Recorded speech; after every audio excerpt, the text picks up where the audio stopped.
ఎన్నికల ఊహకర్త అయినటువంటి ప్రశాంత్ కిషోర్ వచ్చే ఎన్నికల్లో సంబంధించి వైఎస్ఆర్సీపీ ఓడిపోతుందంటూ ఆయన చెప్తున్న అంశం ప్రస్తుతం రాష్ట్ర రాజకీయాల్లో ఒక చర్చనీయమైన దారితీస్తుంది. ఈ యొక్క అంశంపై మనతో మాట్లాడడానికి విజయవాడ కార్పొరేటర్ పడికిపాటి చైతన్య రెడ్డి ఉన్నారు. వారి మాటలను తెలుసుకునే ప్రయత్నం చేద్దాం.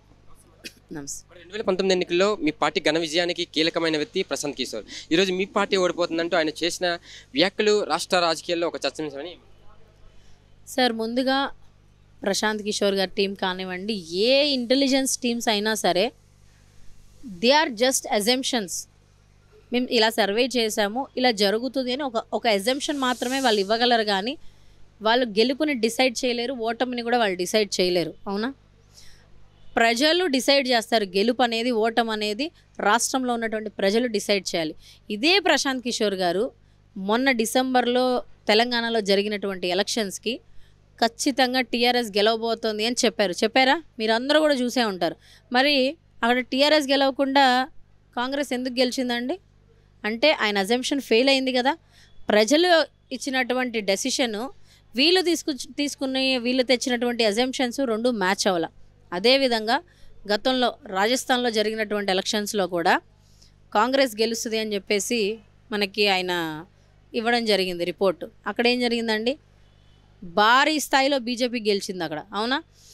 అంటే అక్కడ వాళ్ళు ఇస్తున్నటువంటివి కేవలం అజంప్షన్స్. ఎవరి గెలుపుని ఎవరు ఏ ఇంటెలిజెన్స్ రిపోర్ట్లు కూడా డిసైడ్ చేయలేవు. అంతెందుకు, ఈవెన్ మేము పోటీ చేసేటప్పుడు నేను ఎలక్షన్స్కి 2 రోజులు, పోలింగ్కి 2 రోజులు ముందు కూడా 42వ డివిజన్లో చైతన్యరెడ్డి ఓడిపోబోతా ఉంది, వైఎస్ఆర్సీపీ ఓడిపోబోతా ఉంది అని చెప్పేసి నాకు ఇంటెలిజెన్స్ రిపోర్ట్ వచ్చింది.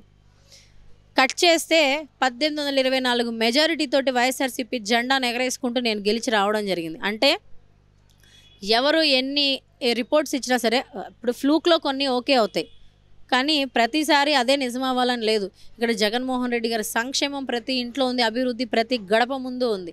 ఈ సంక్షేమాన్ని, అభివృద్ధిని, అక్క చెల్లెమ్మల ముఖాల్లో ఆనందం ఉంది. వీటన్నిటినీ కాదని చెప్పేసి ఈరోజు ఏం వెలగబెట్టడం చంద్రబాబు నాయుడుకి కానివ్వండి, లేకపోతే ఏం ప్రశ్నిస్తా అని బోల్డ్ సార్లు చెప్తున్నాడు కదా, ఏం ప్రశ్నించి ఏం వెలగబొడ్చాడని చెప్పేసి మన పవన్ కళ్యాణ్ గారికి, లోకేష్ గారికి ఓట్లేసేసి ప్రజలు పట్టం కడతారు.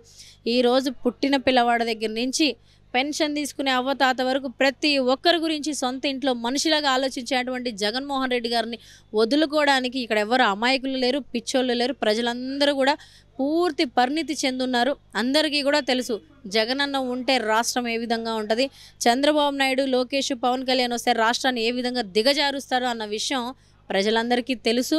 ప్రజలందరూ కూడా జగన్మోహన్ రెడ్డి గారి పక్షాన ఉన్నారు. రాబోయే రోజుల్లో గెలవబోయేది జగనన్నే.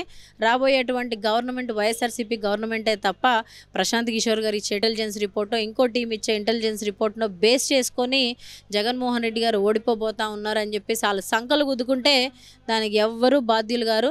ఖచ్చితంగా జగనన్న గెలుపు చూసి అప్పుడు మరొక్కసారి ప్రశాంత్ కిషోర్ మూడోసారి ఫెయిల్ అవ్వడం జరుగుతుంది. సమస్య లేని ఇల్లు ఉండదు, పరిష్కారం లేని సమస్య ఉండదు. బంధాలు గొప్పవి, బాధలు చిన్నవి.